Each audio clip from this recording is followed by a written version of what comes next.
जय श्री राधे, जय श्री कृष्ण। सभी सुखी रहें, सभी आनंद में रहें, धन जन से परिपूर्ण हों। भगवान से हम यही प्रार्थना करते हैं। चलते हैं पुनः हम लोग सुख की खोज की ओर, जो निरंतर युगों से चली आ रही है। हम निश्चित रूप से आज कामना करते हैं कि हम सुखी हो जाएं। इस जीवन में तो हमें सुख प्राप्त हो ही जाए, अंतिम पड़ाव हो, भगवान से हम यही प्रार्थना करते हैं।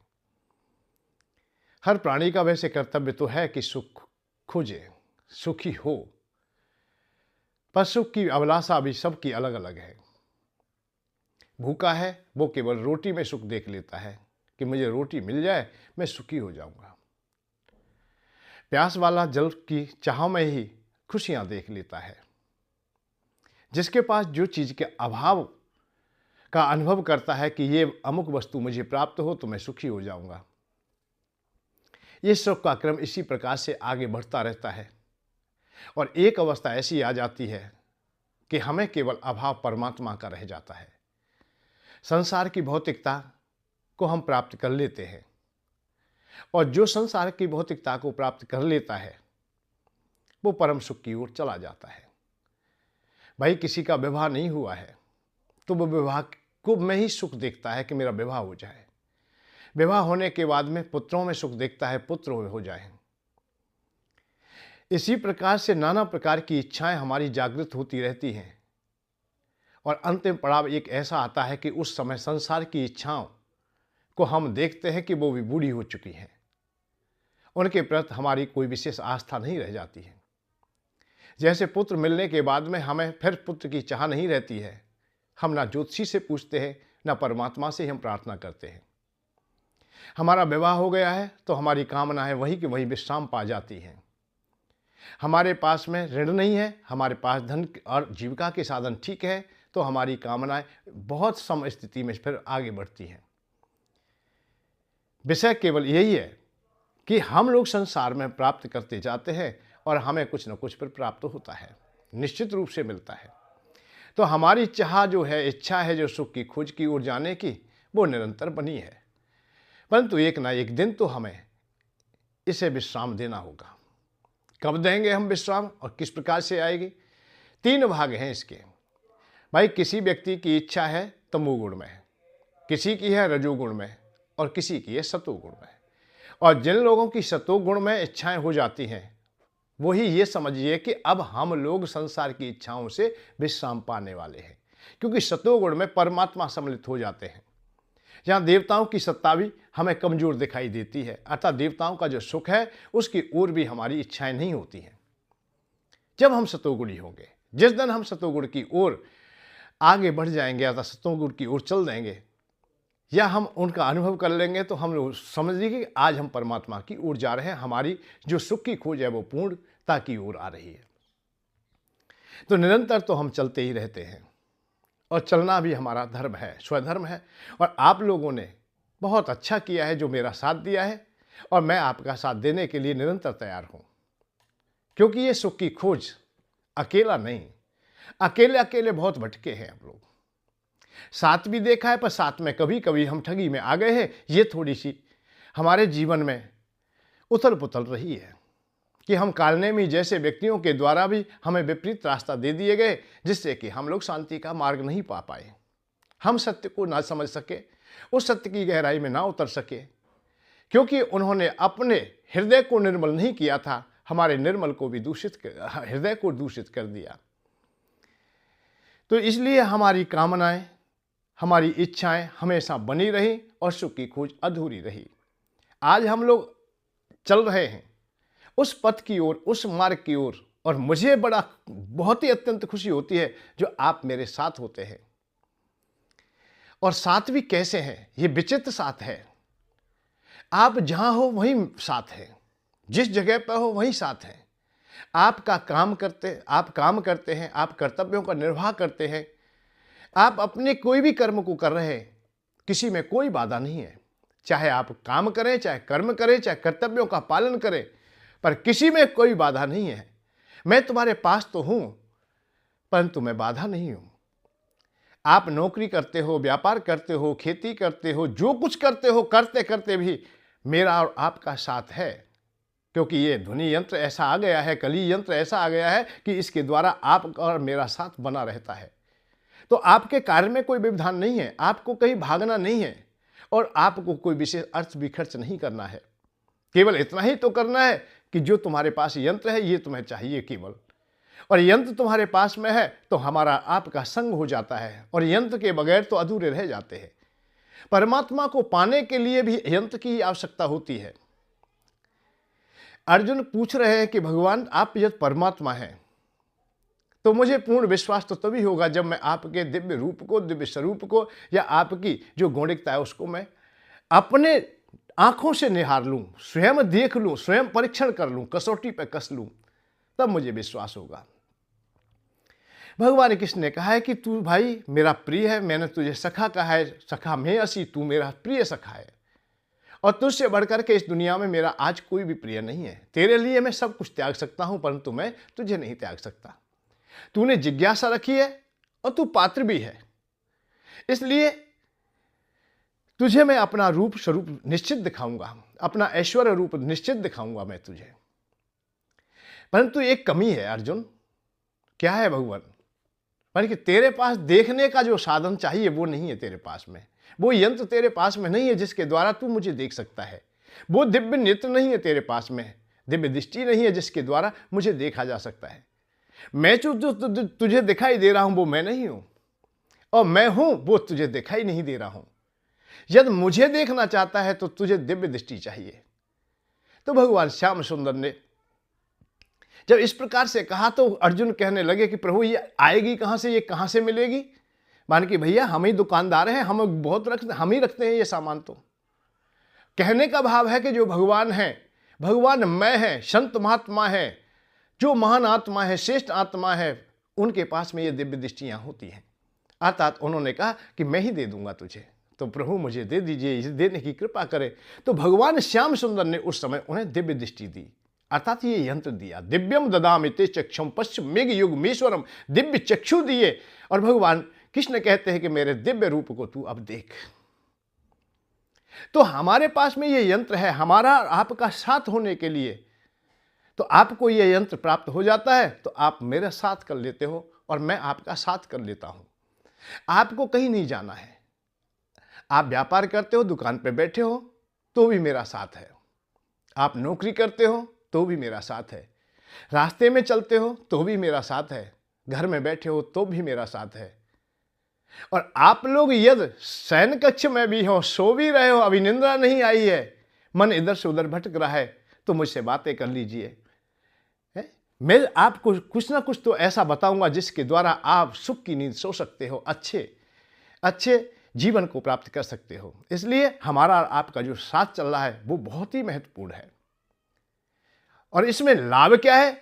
सबसे बड़ा लाभ यह है कि ठगा ठगी नहीं है इसमें। ना आपको ठगना है ना मुझे ठगना है, क्योंकि ठगने की क्रियाएं संसार से जुड़ जाती हैं, यहां भौतिकता से जुड़ जाती हैं, या वर्तमान के लाभों से जुड़ जाती हैं। हम लाभों से परे रहें, अपने अपने काम को करें, और स्वाभाविक जो लाभ है हमें उसी तक हम अपने को बनाए रखें। स्वाभाविक लाभ का भाव है कि एक दूसरे से हम प्रेम करें, हम एक दूसरे से के हित में बात करें। भाई हमारा खर्चा क्या हो रहा है? मैं अच्छी बात करूं, मैं आपके हित में बात करूं तो मेरा कोई खर्चा नहीं हो रहा है। तुम अपने हित की बात सुने तो आपका भी कोई खर्चा नहीं हो रहा है।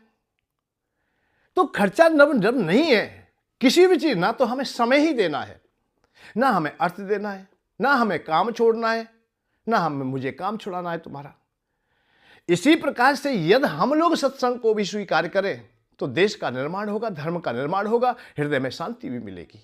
हम सत्संग सुनने के लिए अपनी ड्यूटी को छोड़े, अपनी दुकान को बंद करके जाएं, अपनी खेती बाड़ी को छोड़ के जाएं। रास्ते में 2-4 घंटे खराब हो गए, हमारे जाने आने में एक व्यतीत हो गए, फिर हम जैसे तैसे पांडाल तक पहुंचे, वहां अपार भीड़ है, हमें सुनाई भी नहीं दे रहा है, हम अच्छी जगह पर बैठ भी नहीं पाए। हो सकता है कि कुछ बातें हमारी समझ में आए या ना आए, हमें कोई जाने या ना जाने, पहचाने या ना पहचाने, परंतु इसमें ऐसा नहीं है कि आपको स्थान नहीं मिल रहा है। आपको जो अच्छा स्थान लगे वो तुम्हारा है। आप जहां बैठना चाहें वही स्थान आपका है। जितनी देर सुनना चाहें वो भी आपका अधिकार है। और एकांत में सुने, चाहे भीड़ में सुने, सब जगह मैं हूं, कहीं भी कोई भी व्यवधान नहीं है। इसलिए इससे अच्छा कुछ भी नहीं है। यहां दान दक्षिणा का भी झमेला नहीं है कि पेटी तुम्हें सामने नहीं लग रही है कि आपको कुछ चढ़ाना है, या चढ़ाना भी नहीं है। इन बातों से, द्वंद्वों से दूर हो जाओ और जीवन काल में एक बात और लेते जाना। जीवन काल में सबसे जो कष्टदायी है वो है दूसरे को ठग जाना, दूसरे को ठग लेना। दूसरों को आप यदि ठगते हो तो अशांति पैदा कर लेते हो, अशांति ले लेते हो, आप सुखी रह ही नहीं सकते हो। यदि तुम्हें कोई ठग के चला गया है तो इतनी पीड़ा नहीं होगी, इतनी वेदना नहीं होगी जितनी ठगने से होती है। ठगने में बहुत भय होता है, बहुत डर होता है। यदि कोई चोर कहीं से चोरी कर लाए और भीड़ में भी बैठ जाए, सत्संग में भी बैठ जाए, और वहां भी कोई देखा है कि कोई पुलिस वाला चला आया है, कोई होमगार्ड ही चला आया है, खाकी वर्दी कहीं से दिखाई दे गई, झूठ मूठ को ही चाहे बहरूपिया ही खड़ा है, उससे भी भयभीत होगा। हर समय वो संशय में रहेगा कि कोई मुझे पुलिस ना पकड़ ले, मुझे सिपाही लोग ना पकड़ ले, सैनिक ले ना जाए, क्योंकि उसके हृदय में विपरीतता है, क्योंकि उसने चोरी की है। तो जब हमारे हृदय में कुछ विपरीत ही नहीं होगा तो हम क्यों परेशान होंगे? हमें ठग ले गया है, हम तो खुले में हैं। हमारी तरफ समाज की भी नजर होंगी कि बेचारे के साथ में ऐसा हुआ, परंतु जिसने चोरी की है उसको तो शब्द उत्कारेंगे कि बहुत बुरा व्यक्ति है, उसका ऐसा हो जाए, उसका ऐसा हो जाए, श्राप भी देंगे लोग, बद्दुआ भी देंगे, ना जाने क्या क्या कहेंगे। क्यों कहेंगे? क्योंकि उसने गलत किया है। तो मेरा तो निर्णय यही है कि तुम कहीं ठग गए हो अब तक तो कोई चिंता मत करो, परेशान तो वही रहेगा जिसने आपको ठगा है। ठगना बुरी बात है, ठग जाना बुरी बात नहीं है। भगवान राम ने अपने मंत्रिमंडल के सामने ये बात कही थी। जिस समय विभीषण जी शरणागत हो रहे थे तो मंत्रिमंडल से पूछा गया था कि भाई, हम जो विभीषण आ रहे हैं वो रावण के भाई हैं, लंका से आ रहे हैं, तो इनका क्या किया जाए? तो सबने अपना अपना मत दिया। बहुत जामवंत जी तो कहने लगे कि भैया जान ना जाए निशाचर माया, कारण हम के कारण आए, कि ना जाने क्या इच्छा लेकर के आया है, इसलिए इन्हें बांध लीजिए। सुग्रीव ने भी कहा, मंत्रिमंडल ने बहुतों ने अपने अपने विचार रखे, परंतु भगवान राम के हृदय में जो बात थी वो अलग विषय थी। तो भगवान ने ये की बात कही कि हमारी शरण में आ रहा है, हमारे लिए शरणागत है, और अपने हाथ फैलाए हुए, बाहें फैलाए हुए वो कह रहा है मैं तुम्हारा हूं, और जो शरण में आ गया है उसे त्यागना अच्छी बात नहीं है। और ऐसा भी कर लेता है, वो दुश्मन का भाई है और हमें ठग भी ले जाता है, तो ठग जाना बुरी बात नहीं है। इस दुनिया में ठगना बुरी बात है, ठगना बुरी बात है, ठग जाना बुरी बात नहीं है। तो महत्वपूर्ण बात यही है कि आज तक हमें किसी ने ठग लिया है तो इसके लिए सोच मत करना, आपने बुरा कार्य नहीं किया है, आपने अच्छा किया है। बुरा उसने किया है जिसने हमें ठगा है। उस कालनेमी का नाश होगा, उसका सर्वनाश होगा, उसकी सत्ता खत्म होगी, उसको दुत्कार मिलेगी जो मीठी मीठी बातें ऊपर से कर रहा था, हमें ठगने में लगा हुआ था, जबकि हृदय में वो गहराई थी नहीं, वो ज्ञान था ही नहीं, वो वैराग्य था ही नहीं, वो दिव्यता थी नहीं। फिर भी वो कह रहा है मैं दिव्य व्यक्ति हूं, मैं महान व्यक्ति हूं, मैं त्रिकालदर्शी हूं, मैं सब कुछ जानने वाला हूं, मैं राम और रावण के युद्ध को देख रहा हूं, मैं लक्ष्मण को हताहत देख रहा हूं, सुसैन वैद्य के द्वारा आपको यहां प्रेरित करके भेजा गया है, आप संजीवनी बूटी के लिए जा रहे हैं, मैं देख रहा हूं बैठ के। वो बात कह रहा है त्रिकालदर्शियों जैसी बातें हो रही हैं, परंतु वो त्रिकालदर्शी जैसी बात केवल वाणी में थी, हृदय में नहीं थी, क्योंकि हृदय में रटी हुई बात थी। रावण ने जो पढ़ाया था वही बात बता रहा था, इतनी ही उन्हें जानकारी थी। तो कालने में जब ठगने बैठा है तो उसकी पोल तो खुलनी है, अर्थात उनके सामने तो संकट आना ही आना है, क्योंकि हृदय से बात नहीं की। हृदय से जो बात कहता है उसको शांति का अनुभव होता है, शांति मिलती है, चाहे विषम परिस्थिति आ जाए फिर भी उसका लक्ष्य उसे मिल जाता है। विभीषण जी शांति की बात करते, अच्छी बात करते, हृदय से बात करते, जो हृदय में था वही बात कही, इसलिए उन्हें उनके जीवन में जो आपत्ति काल आया तो उन्हें भगवान की शरण मिल गई, अर्थात लक्ष्य मिल गया, और कालनेमी को मृत्यु प्राप्त हुई, अर्थात दुत्कार प्राप्त हुई। आज भी उनका उदाहरण देकर दुत्कार ही दी जा रही है। तो इसलिए कोई किसी को ठगता है तो वो ठगने वाला ही अपात्र हो जाता है, वही दुख का पात्र होता है, वही भयभीत होता है। तो आज हम लोग ऐसे मार्ग पर हैं कि यहां ये द्वंद्व तो है ही नहीं, सामने रखा ही नहीं है। आप लोग कोई भी पैसा खर्च ना करें, समय भी खर्च ना करें और जीवन का कल्याण खोजें। जीवन बहुत महत्वपूर्ण है। सबसे पहले ये जाने जीवन बहुत महत्वपूर्ण है और दो चीज महत्वपूर्ण है, लोक और परलोक, दोनों चीज। लोक को तुम अच्छा कीजिए, परलोक स्वाभाविक हो जाएगा। अपने चेहरे के दागों को मिटा दीजिए, दर्पण के चेहरों में से स्वाभाविक ही वो गायब हो जाएंगे, वो कभी दिखाई ना देंगे। यदि तुम्हारे चेहरे के दाग खत्म ना हो सके, मिटाए ना जा सके, तो दर्पण के चेहरे के दागों को कभी ना मिटा सकेंगे। इसलिए अपने को, इस लुक को ठीक कर लीजिए, यहां रहना सीख जाइए, यहां जानिए कि क्या हम करें। भाई हमारे हृदय में विषय है, काम है, क्रोध है, लोभ है, ये सब विषय है हमारे हृदय में। ऐसा नहीं कि हम खूब कहें हम बैरागी, हम ब्रह्मचारी हैं, हम ऐसे नहीं। बड़ा कठिन काम है भाई, नहीं है या नहीं मैं नहीं कहता, परंतु मेरे से ना तो क्रोध ही रुक पाया, ना कोई काम रुक पाया, ना लोभ रुक पाया, कोई विषय में विजय हो ही नहीं पाया। मैं हर विषय के द्वारा पराजित किया गया। तो मैं आपसे भी नहीं कहूंगा, परंतु हम लोगों को भी सिद्धियां चाहिए, हमको भी शांति चाहिए, हमको भी स्वर्ग चाहिए, हमें भी सुख चाहिए। तो वो मिलेगा कैसे? हाँ, इसका कोई ना कोई तो उपाय होगा। ब्रह्मचारी ना हो सके पर ब्रह्मचारी जैसे तो हो जाए। हम क्रोधहीन ना हो सके पर क्रोधहीन जैसे तो हो जाए, अर्थात शीतल तो हो जाए हम लोग। हम लोभ को त्याग ना सके पर त्यागी जैसे तो हो जाए। इसका उपाय है, बहुत सुगम उपाय है, जिसे हम कर्मयोग से भी जोड़ सकते हैं। भाई भक्ति योग, कर्मयोग, हमारे पास में दो सामान ऐसे हैं, दो मार्ग ऐसे हैं जो हमें सब कुछ देते हैं। कर्मयोग हमें यहाँ का भी मार्ग अच्छा बना देता है और वहाँ का भी रास्ता खोल देता है। कर्मयोग ऐसा है कि यहाँ गर्गस्थी में रहते हुए, काम का सेवन करते हुए, क्रोध का सेवन करते हुए, लोभ का सेवन करते हुए भी तुम मोक्ष के द्वार तक पहुंच जाओगे। यदि तुम्हारे हृदय में काम है, संतति की इच्छा है, तो आपकी पत्नी, अपनी पत्नी से प्रेम कीजिए, अपनी पत्नी का संग कीजिए। आपके काम की भी निवृत्ति होगी और आने वाले युग के लिए एक संतति भी प्राप्त होगी और अच्छी संतान मिलेगी। यह कहा गया है प्रद्यन अग्नि पूजा करता। जो व्यक्ति प्रद्यन अग्नि की पूजा करता है, ये गर्गस्थी के हमें संसार में रहने के कुछ आदेश दिए जाते हैं, अर्थात मार्ग बताए जाते हैं। अग्निदेव हमें जीवन देते हैं, जठराग्नि है हमारी, भाई हमें सब कुछ देने वाला अग्निदेव देव है। ये पंच तत्व बहुत महत्वपूर्ण है, इनकी हम पूजा कर लें, अग्निदेव की पूजा कर लें। प्रातःकाल हम लोग हवन करें, दीपक जलाएं, अग्निदेव के लिए नमन करें, सूर्य भगवान के लिए नमन करें, वायु देवता के लिए नमन करें, वरुण देवता के लिए करें, पृथ्वी माँ के लिए करें। ये हमारे कर्तव्य है। ये कर्म योग से जुड़ जाएंगे तुम्हारे और योग बन जाएगा, और ऐसा निश्चल योग बन जाएगा कि हम इनके बीच में रहते हुए, काम करते हुए भी फिर इनके बंधन में नहीं बनते हैं। तो यह बात आती है प्रद्यन अग्नि पूजा कर, ऋतुकाल पत्नी पावे।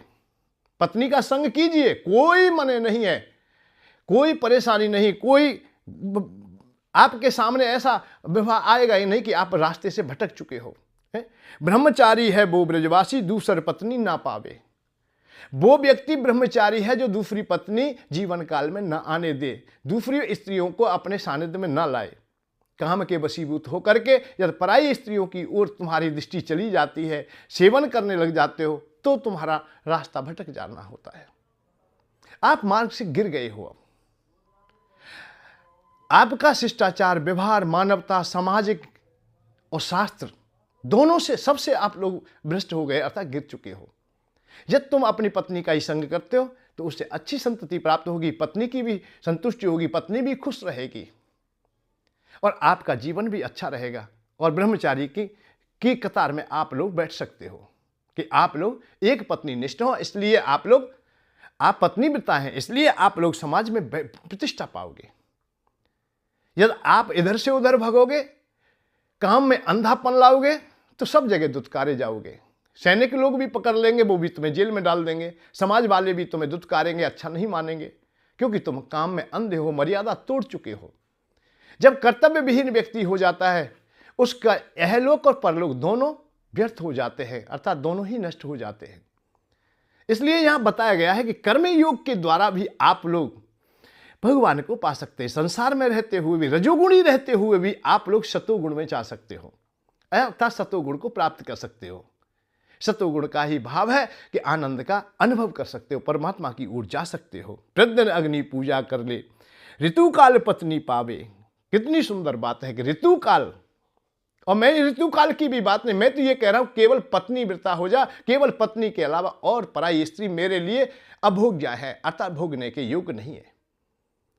सबसे कोई ना कोई ऐसा पवित्र संबंध है, मेरी मां है या मेरी बहन है या मेरी बेटी है, पर पत्नी के रूप में केवल मेरी ही पत्नी ही है, मेरी स्त्री है, मेरी ही भार्या है। उसके अलावा और किसी को मैं नहीं देखता। बस जीवन काल तुम्हारा सार्थक हो जाता है। अब बताइए, काम तो तुम्हारे पास फिर भी रहा, काम ने परेशान करे तो उसकी भी निवृत्ति का मार्ग मिल गया। ऐसे ही लोभ का है, ऐसे ही हमारा क्रोध का है। क्रोध को हम मर्यादित रखते हैं, लोभ को हम मर्यादित रखते हैं। कोई परेशानी नहीं, तुम लोभी रहिए, कोई परेशानी नहीं। लोभ में कब डूबोगे आप लोग? अनाधिकार अधिकार चेष्टा रखोगे। अरे तुम्हें एक कमरे में रहना है, एक आश्रम ही बहुत है, वृंदावन में बन गया, बढ़िया है। तो हमारी अब आगे भूख बढ़ी है, आगे बढ़ते गए, कहाँ बढ़े कि अयोध्या जी में भी एक आश्रम बन जाए, 1 एकड़ भूमि तो आई जाए। भाई कितने में आ रही है? 1 अरब रुपए खर्चे, 100 करोड़ रुपए चाहिए। अब 100 करोड़ सुन करके हमारे तो भैया, हमें तो पता ही नहीं 100 करोड़ कितना होता है, करोड़ का भी नहीं पता चला आज तक। और उन संत महात्माओं को, उन कालनेमियों को हम देखते हैं कि अरबों की बात करते हैं, अरबों रुपए भाई एक तो चाहिए। तो वो अनाधिकार लोभ में पड़ गए। अब मांगना पड़ रहा है, छल कपट करना पड़ रहा है, सरकार से भी दुबका रहे हैं, कहीं कहीं कितनी जगह झूठ बोलना पड़ रहा है। उन लोगों का भी धन ले लेते हैं जिनके पास नहीं, वो पहले से ऋणी हैं, उनसे भी दान ले लेते हैं। उनको भी ऐसी विधि से बता देते हैं कि दान करोगे तभी तुम सुखी रहोगे। वो भी सोच लेता है कि भैया मैं कर्ज में हूँ, परेशान हूँ, बिटिया की शादी करनी है, बच्चे पढ़ाने, और बाबा ने और गुरुजी ने कह दिया है कि दान करोगे तभी सुखी होंगे। भाई धन तो तभी आएगा हमारे पास में जब हम दान करेंगे। पहले से लाखों का कर्जा था, 10-20 हज़ार रुपया और कर लिया है कि गुरुजी को दो भाई, आश्रम बनना है, बड़ा आश्रम बनना है, मेरे गुरुजी बहुत बढ़िया है। देख लो भाई, मैं तो हाथ भी नहीं लगाता पैसे से। जो करोड़ों अरबों का काम कर रहा है, कारोबार कर रहा है, वो कह रहा है कि मैं हाथ भी नहीं लगाता। तो यहां लोभ में अंधापन जब आएगा, तब हम विपरीत मार्ग की ओर चले जाएंगे। फिर हमें शांति का मार्ग नहीं मिलता, हमें सुख का मार्ग भी नहीं मिलता। हम दिखते हैं सुखी जैसे, पर सुखी नहीं होते। वो आश्रमों में अच्छे दिखाई देते, पर नहीं, बड़े द्वंद्व में फंसे हुए हैं। अरे आप लोग देख लीजिए, छोटा सा घर होता है, उसे लीपने में, पोतने में, उसकी मरम्मत करने में, उसकी व्यवस्था करने में, बिजली का बिल देने में, पानी का बिल देने में, इन व्यवस्थाओं को करने में कितना द्वंद्व होता है। रसोई की पूर्ति भी हमसे तो हो नहीं पाई है। एक सामान लाते हैं, 2 बीत जाते हैं। बड़ा द्वंद्व है, जीवन काल द्वंद्वों में जा रहा है। अब उनकी क्या गति हो रही जिनके पास 100-100 कमरों के आश्रम है। अब कब तक झाड़ेगा, कब तक पुताई करेगा, उस पुताई को चंदा चाहिए, झाड़ने को चाहिए, उस नौकर को चाहिए, भंडारा चल रहा, रसोई के लिए चाहिए। उनको नींद नहीं आती, वो भजन भूल गए, रोटी कपड़ा और मकान उसी में लगे रहते हैं भाई, कि आपके ये बीत गया, आपके ये बीत गया, आपके चंदा कम हुआ है, आपके कथा में चढ़ावा कम है, आपके उस जजमान ने तो दिया ही नहीं, बड़ा निकम्मा आया, कह तो रहा था इतना दूंगा पर दिया नहीं। बहुत बड़े द्वंद्वों में वो फंस चुके हैं। उनको कहाँ शांति मिलेगी, और शांति है भी नहीं।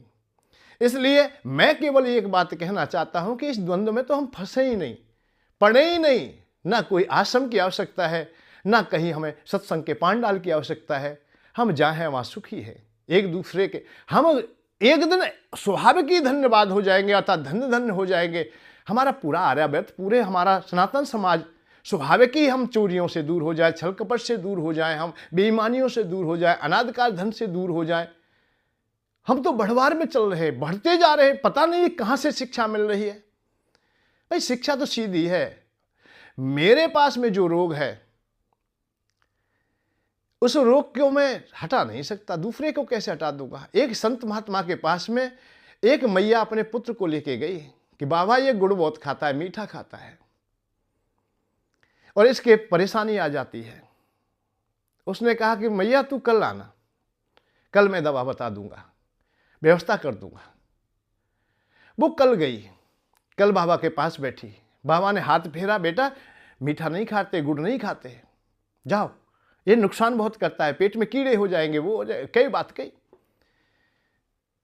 बल्कि जाओ, तो मैया कहने लगी बाबा कुछ तो इलाज कर दीजिए, कुछ तो दवा दीजिए इनको, कुछ तो बताइए। मैंने कि बेटा मैंने बता दिया। मैंने क्या बता दिया? मैंने कह तो दिया है कि आप गुड़ नहीं खाना है भाई। मैंने कि ये बात तो तुम कल भी बता सकते थे, ये जब यही इलाज है तुम्हारे पास तो ये तो आप कल भी कह सकते थे। मैंने कि नहीं मैया, मैं कल नहीं कह सकता था, क्योंकि कल तक मैं भी मीठा खाता था, मैं भी गुड़ खाता था, इसलिए मैं नहीं कह सकता।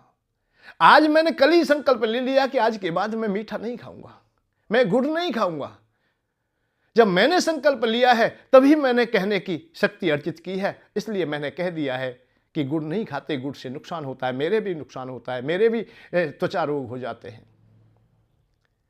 बात इस बात की है कि हम लोग जब कहें तो किसको कहें, जब हम लोग भी हैं तो दूसरे को कैसे हम ठीक कर दें। हम जब भिखारी हैं, हम भी खैरात मांग रहे हैं, तो दूसरे को हम खैरात से दूर कैसे कर दें। इसलिए देश में हमारे में ना चाहते हुए जिनको आवश्यक भी नहीं है या आवश्यकता नहीं है, उनमें बहुत लोग समझ लेते हैं, जो चावल और चीनी लेने के लिए अर्थात राशन लेने के लिए खैरात की लेन में खड़े हो जाते हैं, क्योंकि वृत्ति ही बना ली है, उनको आवश्यकता नहीं है। जैसे उस आश्रम को आवश्यकता नहीं है चंदा लेने की, क्योंकि अरबों करोड़ों की संपत्ति है। भाई क्यों ले रहा है चंदा, क्यों मांग रहा है चंदा, क्या है भाई, बनना क्या चाहता है? कोई नहीं बता रहा है कि क्या बनना चाहता है, पर तू लेने की आदत बन गई है। जैसे एक परम संत को राम का नाम लेने की आदत बन जाती है। हनुमान जी को बाण लग गया, बड़ा भीषण बाण लगा। आकाश मार्ग से जा रहे थे, पर्वत भी हाथ में था, अयोध्या नगरी के ऊपर से जा रहे थे, तो भरत भैया को मालूम पड़ गया। वो अयोध्या नगरी की रखवाली कर रहे हैं। उन्होंने सोचा है कोई दैत्य है, कौन है, अयोध्या के ऊपर से जा रहे, यदि नगर पर डाल दिया तो बहुत हानि हो जाएगी, इसलिए उन्होंने एक बाण मार दिया। ये रामायण कहती है, हम अपने पास नहीं। जब हनुमान जी धराशायी होकर के नीचे आए तो मूर्छित अवस्था में भी राम का नाम निकल रहा था। राम राम, आंखें बंद हैं, उन्हें सुध भी नहीं, परंतु राम का नाम निकल रहा था। उसी राम के नाम को पहचान करके भरत भैया द्रवित हो जाते हैं, आंखों में आंसू आ जाते हैं कि मैंने बड़ा अनाचार किया है, मैंने तो अपने प्रभु के भक्त को हानि पहुंचा दी है। उन्होंने अपनी भक्ति की जितनी शक्ति थी वो लगा दी कि मैंने जो कुछ किया, यदि मैं भक्त हूं या मैं भैया मुझे प्यारे है, या मैंने जीवन काल में कोई भी शुभ कर्म किया, उसके प्रभाव से इस बानर की मूर्छा दूर हो जाए और ये स्वस्थ हो जाए। तो बात इस बात की, जो हमारी परंपरा बन गई है, जो हमारी आदत बन गई है, जिसे हम लोग निरंतर अपने हृदय में बसाते, वो हमारी बन जाती है, उसे हम छोड़ नहीं सकते। हनुमान जी ने राम का नाम नहीं छोड़ा, विषम परिस्थिति में नहीं छोड़ा, मूर्छित होने पर भी नहीं छोड़ा। ऐसे हम लोग चंदा मांगने की आदत को क्यों नहीं छोड़ रहे भाई? सरकार दे, तेल दे, पल्ले में ले, क्यों नहीं छोड़ पा रहे? क्योंकि गुरु लोग बता रहे हैं, वो संत लोग बता रहे हैं, वो कालनेमी बाबा हमें बता रहे हैं कि चंदा मांगो, चंदा मांगो। वो चंदा नाम कह देते हैं, हम लोग उसे खैरात कह देते हैं, सरकार दे। क्योंकि प्रवचनों में हमने देखा है, जहां बैराग के प्रवचन हो रहे हो, जहां ब्रह्म ज्ञान के प्रवचन हो रहे हो, वहां भी दान की पेट का सामने आई जाती है। टेलीविजन पर भी आप देखे, बड़े बड़े बैरागी बाबा बड़े बड़े अच्छे प्रवचन करते, परंतु नीचे पट्टी चलती भी दिखाई दे जाएगी कि इतना दान इसके लिए, इतना दान इसके लिए, इतना। अब तो रेट और हैं, बताइए, दान का भी रेट होता है कहीं। दान करने का, देने का रेट, मतलब मुद्रा कभी ऐसा खुला नहीं है। शुल्क तो कहा जा सकता है, तो ये तो शुल्कमय हो गया, पर चल रहा है तो शांति कहां से मिलेगी? ऐसे ही हमारी समाज में ये बात प्रचलित नहीं होगी, तब तक हम शांति का मार्ग नहीं खोज पाएंगे। मैं ये चाहता हूं कि ये जो लेन देन का जो क्रम चल रहा है, ये यही विश्राम पाना चाहिए। अरे घर गृहस्थी में दान के बहुत अवसर हैं, उसके कर्तव्य का पालन ही हो जाए वो बहुत बड़ा काम है। घर गृहस्थी बाण इतना महान होता है, श्रेष्ठ होता है कि पूरे ब्रह्मांड में उससे बढ़ करके कोई भी नहीं, ना तो कोई योगी, ना सन्यासी, ना ब्रह्म, कोई है ही नहीं। कोई कहता हो अरे बगैर गृहस्थी के तो परमात्मा ना चल सकेगा, परमात्मा की सत्ता चल रही है तो गृहस्थी बाण से चल रही है। बैरागियों की चल रही है तो गृहस्थियों से चल रही है, सन्यासियों की चल रही है, ब्रह्मचारियों की चल रही है, मोक्ष धर्म सबकी ब्रह्मचारी कहां से पैदा हुए और कहां से व्यवस्था होती है? केवल गृहस्थीवानों से होती है। गृहस्थीवान उन लोगों के लिए भी चिंतित होते हैं, उनको भी दान देते हैं या उनको भी पुष्ट करते हैं जो वर्षों पहले चले गए। पितृगणों को भी, हम अपने पूर्वजों के लिए भी वो श्राद्ध करते देखे गए हैं। जो वर्षों पहले हमारे पिता लोग, बाबा लोग, परबाबा लोग हमारे चले गए, हजारों पीढ़ी चाणक्य क्यों ना हो गई हमारे पूर्वजों को, उनके लिए भी श्राद्ध करते हुए देखे गए। ये हमारी सनातन धर्म की परंपरा है, हमारे गृहस्थियों की परंपरा है। हम देवताओं को भी हम तर्पण करते हैं, देवताओं को भी आहुति देते हैं, देवताओं को भी यज्ञ करते हैं कि वो भी पुष्ट रहे, वो भी संतुष्ट रहे। तो गृहस्थीवान तो दान निरंतर करता है, लगा ही हुआ है। कीट पतंग, पशु पक्षी, कुत्ता बिल्ली, जितने भी आप लोग, जहां तक तुम्हारी दृष्टि जाती है वहां तक घर गृहस्थीवान देता ही रहता है। कर्तव्य बहुत है उसके। भिखारी आ जाए उसको भी देना है, राजा आए तो राजा को भी देना है। राजा का भी राज्य भी गृहस्थियों से चल रहा है और भिखारियों की भी सत्ता गृहस्थियों से चल रही है। माता पिता हैं, भाई बंधु हैं, परिवारी जन है, गांव है, नगर है, तो गृहस्थीवान तो हर समय दानी है। उसे बताने की आवश्यकता क्या पड़ गई भाई? जो निरंतर दान कर रहा है उसे बताने की क्या आवश्यकता है? हनुमान जी से अब कहे कोई कि भाई हनुमान जी बैठो, मैं सत्संग सुनाऊंगा तुम्हें। मेरे बाबा को कोई कहे कि आप लोग बैठ जाइए थोड़ी देर के लिए, हम तुम्हें सत्संग सुनाएंगे भाई। और सत्संग क्या सुनाएंगे? कि राम का नाम लिया करो, तुम राम का नाम लिया। हनुमान जी को कोई बताए कि राम का नाम लिया करो, तो ये तो बहुत अधूरी बात हो जाएगी। वही अवस्था है हमारी सब, वही अवस्था आज देखने को मिल रही है कि जो हमारी वृत्ति है उसी को हमें बताया जा रहा है। जो हमारी है तो हम उससे दूर हों कैसे?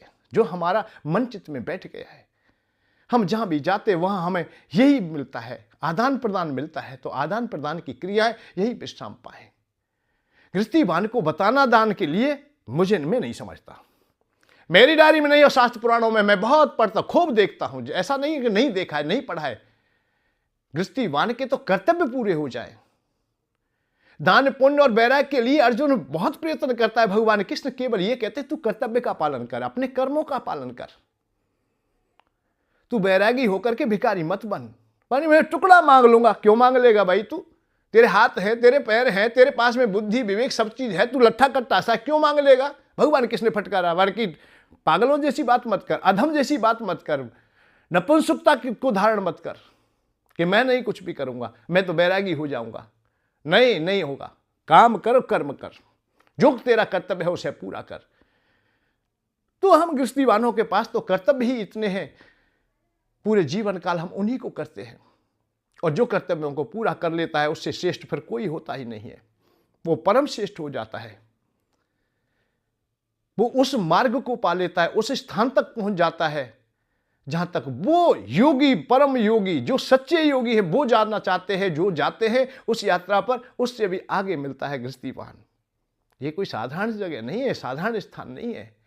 भगवान नतमस्तक होकर के गृहस्थीवानों के घर में ही प्राकट्य होता है, उनका अवतार होता है। देव की मां के गर्भ से पैदा हो जाते हैं, कौशल्या मां के गर्भ से पैदा हो जाते हैं, अदिति मां के गर्भ से पैदा हो जाते हैं। ये भगवान है, ये गृहस्थीवान है। भगवान पुत्र बन के आ जाते हैं। वो तो भगवान के दर्शन ही करेंगे, योगी तो उन्हें प्राप्त ही करेंगे। अब वो धन्य है जिनके घर में पुत्र के रूप में पैदा हो रहे हों, या केवल दर्शन मात्र करेंगे, वो धन्य है। तो गृहस्थीवान पहले से धन्य है, परंतु हमने उन्हें शिक्षा बताई, हमने शिक्षा दी। हमने ये नहीं कहा है कि हमारा रोग है उसे हम बता रहे। कोई नहीं, एक वक्ता भी, एक वो लोग नहीं कहता है कि हमारा जो रोग है हमें चंदा चाहिए, वो हम तुम्हें बता रहे हैं। हमें चंदा चाहिए ये नहीं बताते, ये कहते तुम दान करो भाई, दान करो, इसके लिए करो, उसके लिए करो। कथा थोड़ी और दान का क्रम ज्यादा। ऐसा नहीं, हमें शांति का मार्ग मिले, हम सुखी हों, हम जहां हैं वहां द्वंद्वों से हम दूर हों। और दूर कब होंगे? सबसे पहले अपने कर्म निश्चित रूप से कर्मों से विहीन ना हो, कर्तव्यों का पालन करें। कर्तव्य विहीन हो गए, कर्म विहीन हो गए और काम विहीन हो गए, काम छोड़ दिया जीविका ना चलेगी। कर्तव्य विहीन हो गए तो हमारी जो संस्कृति है, प्रणाली, वो ना चलेगी। कर्तव्य विहीन हो गए तो हमारा जीवन ही सब व्यर्थ हो जाएगा, हम किसी भी काम के ना रहेंगे। कर्तव्य जब तक अधूरे है तब तक आपको स्वर्ग में भी शांति और सुख ना मिल सकेगा। अर्जुन स्वर्ग में चले गए, समस्त भोगों ने प्राप्त हो रहे थे, सुंदर स्त्रियों का संग भी उन्हें मिल रहा था, सहज में ही उर्वशी जैसी स्त्री मिल रही थी, परंतु उन्होंने अपने जब कर्तव्य अधूरे देखे, मैं कैसे भोग भोग लूं, मेरे भाई दुख पा रहे हैं, भरी सभा में मेरी पत्नी का अपमान हुआ, मेरे भाइयों का अपमान हुआ, मेरा धन छीन लिया है, मैं स्वर्ग में ना बैठ सकूंगा। स्वर्ग में भी वो बातें याद आ रही थी, सुख के स्थान पर भी, देवताओं के यहां भी वही पीड़ा उनके साथ थी। मैं यही बात कहना चाहता हूं, यदि तुम्हारा कर्तव्य अधूरा रह गया है तो स्वर्ग में भी तुम्हें कुछ नहीं मिलने वाला। मां भी आप लोग अशांत रहोगे, शांति से ना रह सकोगे। इसलिए घर सुखी कर दीजिए, इस लोक को सुखी करिए, इस लोक को ठीक कीजिए, द्वंद्वों से दूर होइए, अपने मन को वैसे ही बहुत हल्का कर लीजिए, बहुत द्वंद्वों को थूक दीजिए, अलग कर दीजिए कि मुझे ये नहीं चाहिए, ये व्यर्थ का नहीं। मेरे घर में यदि 1 माह का राशन है तो मैं राशन के लिए क्यों भागूं भाई? या मेरे बच्चे मेरा कमा लेते हैं और मेरा पेट भर देंगे तो मैं राशन क्यों लूं भाई? मेरी क्या आवश्यकता है रहने की? मैं खैरात क्यों लूं? हम अनाधिकार अधिकार में परिणत हो जाते हैं। सत्संग की बेला में तो जो हम लोग पेंशन लेते हैं वो भी अनाधिकार अधिकार है, वो इसलिए दी कहीं असहाय ना रह जाए, सरकार का काम किया है असहाय ना हो जाए, इसलिए उसकी सहायता की। यह 4 पुत्र है तो असहाय किस बात का, हमें पेंशन लेनी नहीं चाहिए। रही ड्यूटी करने की, ड्यूटी तो उस समय भी हमने नहीं पूरी की। एक भी ड्यूटी वान बता दीजिए जिसने पूरी ड्यूटी की हो। 8 घंटे की ड्यूटी है तो 6 घंटा ही काम करेगा, ये तो बहुत बड़ी बात कह दी मैंने 6 घंटे की भी। साल में कम से कम आधी साल तो छुट्टियों में ही निकाल देता है, मेडिकल देने में ही लगा देता है, झूठ मूठ करने में लगा देता है, दस्तखत करने के पैसा लेने में लगा देता है। जीवन काल में किया क्या? फिर भी कह रहा है कि मैं, मेरा अधिकार है। अनाधिकार है अधिकार की। जब जब हमने चेष्टा की है, आप यहां चाहे अपनी चातुरता कर लें परंतु वहां वो चातुरता काम नहीं आएंगी, इसलिए हम लोग अशांति में चले जाते हैं। ये इसलिए हमारा जीवन व्यर्थ चला जाता है, और जिसका जीवन व्यर्थ चला गया उसका सब कुछ बेकार हो जाएगा। ये मानव जीवन का अवसर, जो शुभ अवसर हमें प्राप्त है, ये चला गया तो फिर कुछ भी बाकी नहीं रहेगा। इसलिए अपने को समझाइए, जितना चाहिए साईं इतना दीजिए, जामे कुटुंब समाए, मैं भी भूखा ना रहूं, साधु न भूखा जाए। हमारे अतिथि के जो धर्म हैं वो भी हमारे पूरे हो जाए, हमारे गृहस्थी के जो धर्म है या कर्तव्य हैं वो पूरे हो जाए। हमें क्या करना है भाई? क्या चाहिए हमें?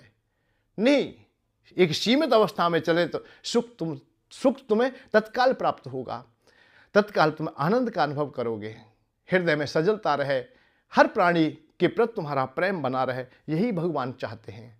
भगवान ने भी यही कहा है कि मुझे प्रेम अच्छा लगता है, प्रेम का मैं भूखा हूं। राम है केवल प्रेम प्यारा, जान ले हो कोई जानन हारा, हर व्यापक सर्वत्र समाना, और प्रेम से प्रकट हो तुम्हें जाना। अपने हृदय में प्रेम को आने दीजिए, प्रेम को स्थान दीजिए। प्रेम तुम्हारे जन्म सिद्ध अधिकार है, क्योंकि जन्म के साथ ही तुम्हें प्रेम मिला था, और प्रेम और भगवान में कोई भेद नहीं है, और प्रेम से भगवान मिल जाते हैं। जब हमारे पास जन्म से मिला है तो गया कहाँ? हाँ, हमारा अराजकता में चला गया, हमारा काम के लिए चला गया, कहीं क्रोध में चला गया, कहीं विषयों में डूब गया। हमने एक प्रेम को खीरिज में बांट दिया, टुकड़े टुकड़े कर दिए हमने प्रेम के। हमने जड़ वस्तुओं को भी प्रेम को दिया, हमने परिवार को दिया, उन लोभी व्यक्तियों को दिया, उन कामी व्यक्तियों को दिया, क्रोधी व्यक्तियों को दिया, मोही व्यक्तियों को दिया, ना जाने किस किस को हमने अपने प्रेम को दे दिया है। अरे साधु संत महात्मा जो विकार रहित होते, हृदय को निर्मल कर लेते, वो अपने प्रेम को ही तो वापस लेते हैं संसार से। वो ना जड़ वस्तु को देते हैं कि अब तो इससे कोई मेरा प्रयोजन नहीं, इसलिए मैं अपने प्रेम को वापस लेता हूं। जब हमने वीतराग संन्यास धारण कर लिया है, हम वानप्रस्थी हो गए, हम बैरागी हो गए, तो पत्नी से हमारा प्रयोजन ही क्या है, इसलिए पत्नी से भी वापस ले लिया है।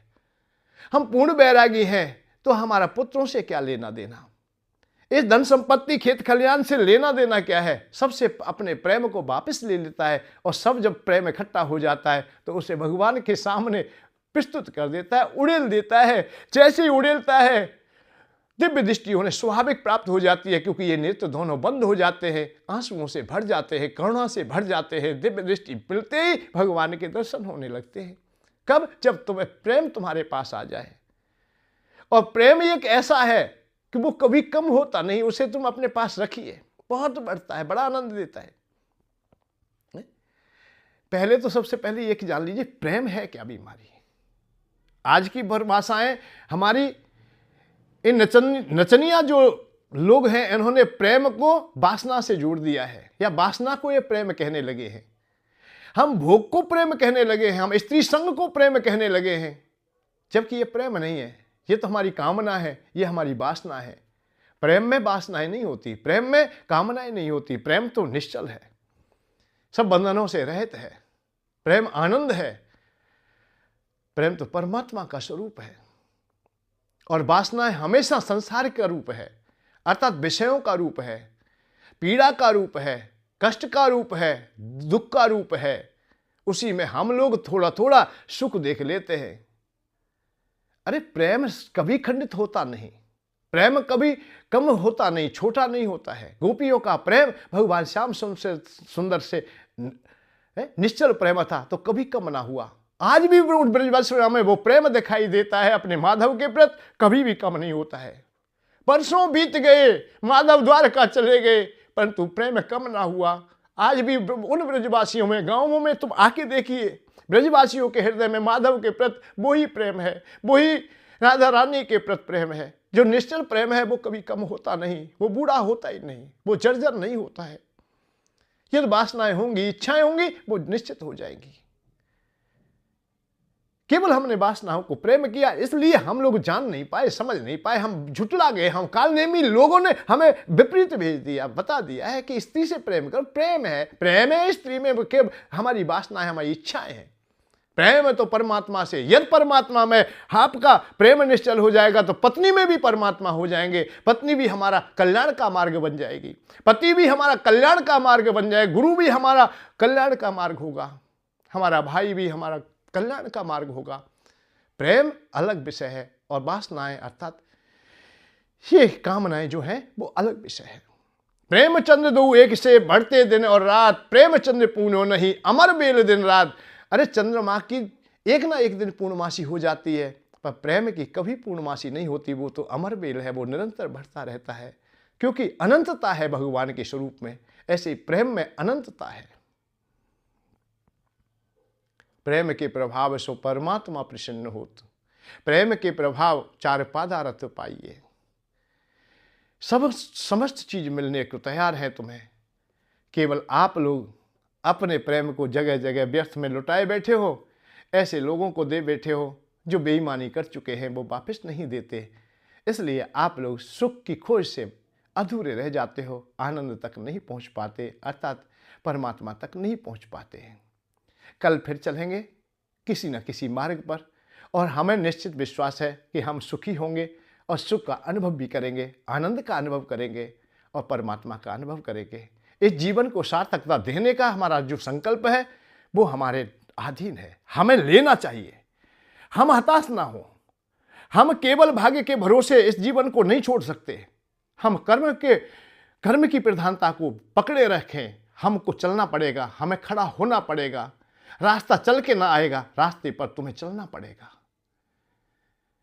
तो कर्म करने के लिए, चलने के लिए, कर्तव्यों का पालन करने के लिए सजग हो जाइए, खड़े हो जाइए। जीवन तुम्हारा सार्थक हो जाएगा। आने वाला युग, आने वाला जीवन भी, अरे भगवान नहीं बनाते किसी को कुछ भी। भगवान हमें नरक में भेज दें, मैं कड़वी बात भी कह सकता हूं, भगवान की ताव नहीं कि हमें नरक में भेज दें या हमें वैकुंठ दे। अरे हम ही पात्र होंगे, जो कुछ होंगे हम ही होंगे। हम नरक के पात्र होंगे तो नरक में जाएंगे, हम स्वर्ग के पात्र होंगे स्वर्ग में जाएंगे, हम मोक्ष के पात्र होंगे तो मोक्ष में जाएंगे। हमें पात्र बनना, ये अधिकार हमें दिया है भगवान ने। अरे तुम्हें अधिकार मिला है, हमें अधिकार मिला है, मानव को अधिकार मिला है, तो उसे अपना अधिकार का प्रयोग करना चाहिए।